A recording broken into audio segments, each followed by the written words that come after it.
Saudara, banyak peristiwa yang terjadi dalam satu pekan ini. Kami pilih 3 di antaranya yang menuai banyak perhatian. Bersama saya, Printo Jabri. Inilah berita populer pekan ini.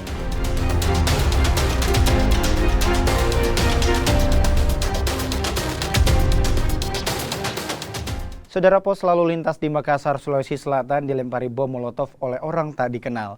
Pihak kepolisian Makassar kini melakukan penyelidikan atas kasus ini. Bekas lemparan bom molotov masih terlihat di pintu belakang pos polisi lalu lintas di pertigaan Jalan Andi Pangeran Petarani dan Jalan Sultan Alauddin. Selain melempari bom molotov, pelaku ini juga menulis pesan di dinding pos polisi tersebut. Pihak kepolisian Makassar kini melakukan penyelidikan kasus pelemparan bom molotov tersebut. Sementara botol bekas bom molotov kini disita sebagai barang bukti. Seluruh masyarakat Makassar tetap tenang, jangan termakan provokasi karena ini dimungkinkan dilakukan oleh orang-orang yang iseng, sengaja membuat kepanikan di kota Makassar.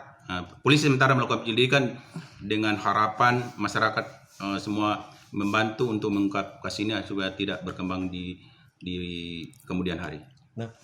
Pasca penyerangan rumah warga di Jalan Datuk Patimang, Makassar, kepolisian akhirnya mengamankan 6 orang remaja. Ke-6 remaja ini diketahui berasal dari 2 kelompok berbeda yang sebelumnya terlibat tawuran yang berujung terjadinya pengerusakan rumah warga.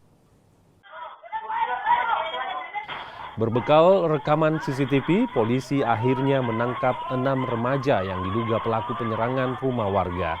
Ke-6 remaja ini berasal dari 2 kelompok yang berbeda. Para pelaku sempat terlibat tawuran sebelum menyerang rumah warga di Jalan Datuk Patimang, Makassar. Akibat kejadian ini, 1 rumah warga rusak di bagian kaca karena terkena lemparan batu. Selain ke-6 pelaku, polisi masih mengejar rekan pelaku yang lainnya. Para pelaku kini diamankan di Polsek Tallo, Makassar sebelum diserahkan ke Unit Perlindungan Perempuan dan Anak Polrestabes Makassar. Tapi memang sempat diserang rumah warga juga di situ, Bang? Ya, ada diserang rumah warga mengalami kerugian, yaitu pecah kaca jendela dengan pintu kaca pecah. Seluruh pelaku ini masih di bawah umur memang, Bang? Ya, masih rata-rata umur 15 tahun. 15 tahun. Rata-rata umur 15 tahun. Motifnya sendiri balas dendam ya, Bang? Iya, balas dendam. Ada berapa orang didapat hari ini? 6 orang sementara diamankan dan kami sementara kembangkan lagi untuk mencari siapa yang terlibat akan kami amankan. Ditlantas Polda Sulawesi Selatan menemukan puluhan surat bukti pemilik kendaraan bermotor alias BPKB palsu. Temuan ini diketahui saat proses balik nama dilakukan. Temuan BPKB palsu diketahui dari kertas buku yang digunakan, tulisan hingga pejabat yang tertera sudah di dalam BPKB tak lagi bertugas di Polda Sulawesi Selatan. Selain melakukan penyelidikan, Polda Sulsel juga membuka posko aduan terkait banyaknya temuan BPKB palsu tersebut.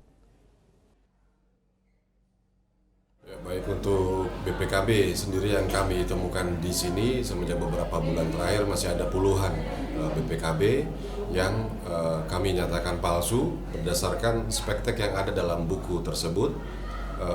Palsu di sini dalam artian bahwa BPKB yang digunakan adalah material buku BPKB asli, namun dari oknum pelaku melakukan perubahan data. Silakan sebelum membeli kendaraan bekas dan melaksanakan transaksi pembelian, bila merasa ragu dengan keaslian BPKB-nya kami terbuka. Silakan datang di Ditlantas, Polda Sulsel, bagian BPKB ataupun di Samsat terdekat untuk sebelumnya melakukan cross check. Dan petugas kami di lapangan siap untuk membantu untuk memastikan apakah BPKB ini asli atau palsu. Saudara, itulah tadi 3 informasi dalam berita populer pekan ini. Saudara, situasi memang terus membaik namun kita tetap waspada karena COVID-19 masih ada. Selalu pakai masker saat beraktivitas di dalam ruangan. Vaksinasi lengkap dan booster untuk perlindungan sempurna demi imunitas kita semua. Saya Printo Jabri, terima kasih. Sampai jumpa.